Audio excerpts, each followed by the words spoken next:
കർത്താവിൽ ഏറ്റവും അനുഗ്രഹിക്കപ്പെട്ടവരെ, നമ്മളെല്ലാവരും ക്രിസ്തീയ വിശ്വാസത്തിലും കർത്താവായ യേശു മിശിഹായുടെ ജീവിതത്തിൽ ജീവിക്കുന്ന വ്യക്തികളാണ്. നമുക്കറിയാം, നമ്മുടെ ജീവിതത്തിൽ ഒരുപാട് കുറവുകൾ നമ്മുടെ ജീവിതത്തിൽ വന്നു പോയിട്ടുണ്ട്. ഒരുപാട് പാപത്തിൻ്റെ അവസ്ഥകൾ നമ്മുടെ ജീവിതത്തിൽ കടന്നു വന്നിട്ടുണ്ട്. നമ്മൾ നല്ലതും അനുഗ്രഹവും ഉള്ള സ്ഥലത്തിൽ നിന്നും വിശ്വാസത്തിലും ദൈവവചനത്തിലേക്ക് നമ്മൾ ഇറങ്ങിപ്പോകുന്ന ഒരു മനോഭാവമാണ്. പ്രിയമുള്ളവരെ, അങ്ങനത്തെ ഒരു സുവിശേഷ ഭാഗം നമ്മളെ പ്രത്യേകമായി നമ്മളെ ഓർമ്മപ്പെടുത്തേണ്ട ഒരു വലിയ സത്യമുണ്ട്. സത്യം ഇതാണെന്ന്, ആത്മാവ് കർത്താവായ യേശു മിശിഹായെ പരീക്ഷിക്കപ്പെടാൻ വേണ്ടി മരുഭൂമിയിലേക്ക് കടത്തിവിടുന്നു. അപ്പോൾ നമ്മൾ പ്രത്യേകിച്ച് മനസ്സിലാക്കണം, നമ്മുടെ ജീവിതത്തിലെ സങ്കടങ്ങളും കഷ്ടപ്പാടും ദുഃഖങ്ങളും ഒരുപാട് കടന്നു വരുമ്പോൾ നമ്മളെല്ലാം ഈ മരുഭൂമിയിൽ കൂടെ കടന്നു പോകുന്ന ഒരവസ്ഥയാണെന്ന് നമ്മൾ വിശ്വസിക്കണം. അങ്ങനെ വിശ്വസിച്ചാലുള്ളൊരു ഗുണം എന്താണെന്നറിയോ, നന്മ എന്താണെന്നറിയോ, എനിക്ക് എന്നെ തന്നെ ഒരു വിലയിരുത്താൻ സാധിക്കും. എനിക്ക് എന്നെ തന്നെ കർത്താവിലേക്ക് എനിക്ക് എന്നെ തന്നെ കർത്താവിൻ്റെ സ്നേഹത്തിൽ നിന്ന് ഞാൻ എത്ര അകന്ന് ജീവിക്കുന്നു, കർത്താവിൻ്റെ സ്നേഹത്തിൽ നിന്ന് ഞാൻ എത്ര ചേർന്ന് ജീവിക്കുന്നു നമുക്ക് ചിന്തിക്കാൻ സാധിക്കും. അപ്പോൾ അങ്ങനെ നിലയിൽ നമ്മൾ പെട്ടെന്ന് മനസ്സിലാക്കണം, ഞാൻ എന്ന വ്യക്തി കർത്താവുമായി യേശു മിശിഹായോട് എത്രത്തോളം ചേർന്ന് ജീവിക്കും. അപ്പോൾ നമുക്ക് മനസ്സിലാക്കണം, എന്തിനായിരിക്കും കർത്താവായ യേശു മിശിഹാ മരുഭൂമിയിലേക്ക് പരിശുദ്ധാത്മാവിൽ നയിക്കപ്പെട്ടത്? അതായത്, നമ്മൾ ഈ ഭൂമിയിൽ പാപം ചെയ്തുകൊണ്ടിരിക്കുന്നു. അപ്പോൾ പാപം ചെയ്യുമ്പോൾ പിതാവായ ദൈവം നല്ലത് സൃഷ്ടിച്ചതിനെ തകർത്തുകൊണ്ടാണ് നമ്മൾ ഇരിക്കുന്നത്. അപ്പോൾ ആ തകർച്ചയിൽ നിന്നും രക്ഷപ്പെടാനും ആ തകർച്ച വരാതിരിക്കാനും പിതാവിൻ്റെ സൃഷ്ടിച്ചതെല്ലാം നിലനിൽക്കാനും അത് അനുഗ്രഹമായി തീരാൻ വേണ്ടിയാണ് നമ്മളെല്ലാവരും ഭൂമിയിൽ ദൈവത്തിൻ്റെ സ്നേഹത്തിൽ ജീവിക്കുന്നത്. അതുകൊണ്ട് കർത്താവായ യേശു മിശിഹാ 40 ദിനരാത്രങ്ങൾ ഉപവസിച്ച് പ്രാർത്ഥിച്ചത് നമ്മൾ ദൈവത്തിൻ്റെ സൃഷ്ടിയെ തകർക്കാതിരിക്കാനും നമ്മൾ കർത്താവായ യേശു മിശിഹായിലും പിതാവായ ദൈവത്തിലും പരിശുദ്ധാത്മാവിൽ വിശ്വസിച്ച് ജീവിക്കാൻ വേണ്ടിയാണ് കർത്താവ് പ്രാർത്ഥിച്ചത്. അപ്പോൾ ദൈവം തന്നെ നമ്മളെ കാണിച്ചു തരുന്ന ഒരു വലിയ സത്യമുണ്ട്. പ്രാർത്ഥിക്കണം, പ്രാർത്ഥിച്ചാൽ സൗഖ്യപ്പെടും, പ്രാർത്ഥിച്ചാൽ അനുഗ്രഹിക്കപ്പെടും, പ്രാർത്ഥിച്ചാൽ രക്ഷപ്പെടും. ഇന്ന് 3 പരീക്ഷണം നോക്കാം.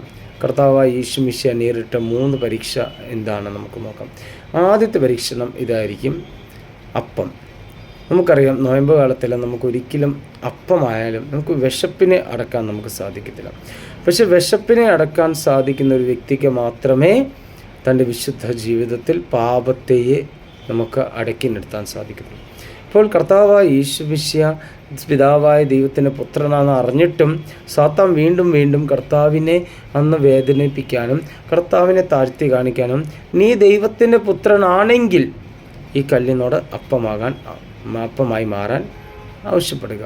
അപ്പോൾ അവിടെ വീണ്ടും പറയുന്നുണ്ട്, മനുഷ്യൻ അപ്പം കൊണ്ടല്ല കർത്താവിൻ്റെ വചനം കൊണ്ടാണ് ജീവിക്കുന്നത്. രണ്ടാമത്തത് ഒരു ശരീരമാണ്. എടുത്തു ചാടാൻ വേണ്ടി ദൈവദൂതന്മാർ നിന്റെ കാല് പോലും തട്ടാതിരിക്കാൻ വേണ്ടി ശ്രദ്ധിച്ചോളൂ. അപ്പോൾ നമ്മൾ പാപത്തിൽ വീഴുകയല്ല വേണ്ടേ, നമ്മൾ മറ്റ് വ്യക്തികളുടെ വാക്കുകളിലേക്ക് എടുത്തു ചാടുകയല്ല വേണ്ടത്. നേരെ മറിച്ച് നമ്മൾ നിലനിൽക്കണം, ദൈവത്തിൻ്റെ വചനത്തിൽ നിലനിൽക്കണം, ക്രിസ്തുവിൻ്റെ സ്നേഹത്തിൽ നിലനിൽക്കണം. മൂന്നാമത്തത്, വലിയൊരു പർവ്വതത്തിലേക്ക് കൊണ്ടുപോയി കൊണ്ട് ആവശ്യപ്പെടുന്നു, ഇതെല്ലാം എൻ്റേതാണ്, ഇതെല്ലാം നിനക്ക് ഞാൻ തരാം. പക്ഷെ ഉൽപ്പത്തി പുസ്തകത്തിൽ കർത്താവ് കൃത്യമായിട്ട് എഴുതിയിട്ടുണ്ട്, ഇതെല്ലാം സൃഷ്ടിച്ചത് ഞാനാണ്. അവിടെയാണ് സാത്താൻ കയറി പറയുന്നത്, ഇതെല്ലാം എൻ്റേതാണ്, നീ എന്നെ ആരാധിച്ചാൽ മാത്രം മതി, ഇതെല്ലാം ഞാൻ നിനക്ക് തരും. പ്രിയമുള്ളവരെ, ഈ നോയമ്പ് ഇന്ന് അവസാനിക്കുമ്പോൾ, ഇനി നമ്മൾ കഷ്ടാനുഭവ ആഴ്ചയിലേക്ക് പ്രവേശിക്കുമ്പോൾ നമ്മുടെ മനസ്സിൽ കൂടെ കടന്നു പോകേണ്ട ഒരു 3 ചിന്ത ഇതായിരിക്കണം. ഭക്ഷണത്തിൻ്റെ പുറകെയല്ല, ദൈവവചനം കൊണ്ട് നമ്മൾ തൃപ്തരാകണം.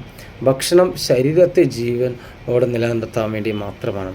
ആത്മാവിൻ്റെ ജീവൻ നിലനിർത്താൻ വേണ്ടി വചനം തന്നെ വേണം. രണ്ടാമത്തത്, എടുത്തു ചാടാതെ ചിന്തിച്ച് പ്രാർത്ഥിച്ചത് ദൈവത്തിലേക്ക് സമർപ്പിച്ചുകൊണ്ട് നിൽക്കണം. നിന്നതല്ല, ഞാൻ നിർത്തിയതാണ് എന്നെ ദൈവം, ഞാനായിട്ട് നിന്നതല്ല, ദൈവം എന്നെ നിർത്തിയതാണ് ഓർത്തോണം. ഒരു എടുത്തു ചാടാതെ വചനത്തിൽ അടിയുറച്ച് വിശ്വസിച്ച് ജീവിക്കണം. മൂന്നാമത്തെ കാര്യം, നിൻ്റെ ദൈവമായ കർത്താവിനെ അല്ലാതെ മറ്റാരെയും ആരാധിക്കാൻ പാടില്ല, നിനക്ക് മറ്റൊരു ദൈവനുണ്ടാകാൻ പാടില്ല. അപ്പോൾ ദൈവം തന്നെയാണ് നമ്മുടെ യഥാർത്ഥ രാജാവും യഥാർത്ഥ ഗുരുവും യഥാർത്ഥ നേതാവും. ആ കർത്താവിനെ തന്നെ ഹൃദയത്തോട് ചേർത്ത് വയ്ക്കാം. ഈ നോയമ്പ് സമയത്ത് നമുക്ക് കൂടുതൽ പ്രാർത്ഥിക്കാം, വചനം കൊണ്ട് ജീവിക്കാം, നമുക്കത് വിട്ടുകൊടുക്കാതെ പിടിച്ചു നിൽക്കാം ഈശോയിലേക്കും. മൂന്നാമത്തെ കാര്യം, ദൈവത്തെ മാത്രം ആരാധിക്കുക, ബാക്കി എല്ലാത്തിനും ഉപേക്ഷിച്ചുകൊണ്ട് ഈ ഒരു കഷ്ടാനുഭവിച്ച അനുഗ്രഹത്തിൻ്റെ ആഴ്ചയാക്കി മാറ്റാം. ദൈവം അനുഗ്രഹിക്കട്ടെ. ആമേൻ.